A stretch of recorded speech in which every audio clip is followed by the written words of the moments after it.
தேவனால் பயன்படுத்தப்பட்ட பாத்திரம். அவர் இயேசு கிறிஸ்து பெருகவும் நான் சிறுகவும் வேண்டும். யோவான் 3:30. தலைப்பு: புனிதராக வாழ்வோம். இன்றைய தேவ மனிதர் டொமினிக் சாவியோ. மண்ணில் பிறந்தது 2/4/1842 ஆண்டு. விண்ணில் சென்றது 9/3/1857 ஆண்டு. ஊர் பியட்மண்ட். நாடு இத்தாலி. தரிசன பூமி இத்தாலி. மதிய உணவு நேரம். அனைவரும் தங்கள் உணவுகளை தட்டில் எடுத்து கொண்டனர். வேகமாக அதனை உண்ணத் தொடங்கினர். சிறுவன் டொமினிக் சாவியோ அதனை கண்டு ஆவேசமானார்.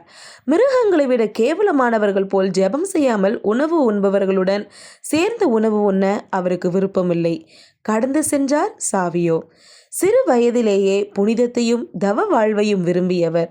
கடுஞ்சொற்களையும் கெட்ட சொற்களையும் பேசவோ கேட்கவோ விரும்பாதவர். புனித டான் போஸ்கோவின் முதல் மாணவர்களில் ஒருவராக பக்தி நெறியில் களங்கமற்றவராய் வளர்ந்தார். வேதாகமத்தை தெளிவாக கற்றார். அனுதின வேதாகம வாசிப்பும் ஜெபமும் இவரது ஆவிக்குரிய வாழ்வுக்கு வளம் சேர்த்தது. நேர்மையையும் நிதானத்தையும் கடைபிடித்து மற்றவர்களுக்கு சாட்சியான வாழ்வு வாழ்ந்தார்.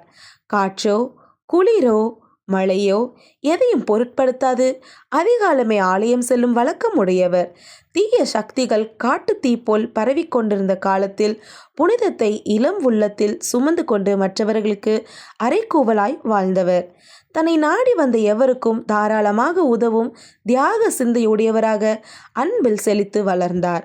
1857 ஆண்டு மார்ச் திங்கள் 9ஆம் நாள் அற்புத காட்சி ஒன்றை கண்டார்.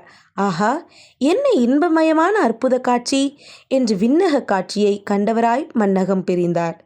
அன்பரே, உமது வாழ்வில் உள்ள தீமைகளை களைந்து விட்டீரா? வாழ்விலிருந்து வாழ்வுக்கு. பாவத்தை விட சாவையே விரும்புகிறேன் என்கிறார் புனிதர் டொமினிக் சாவியோ.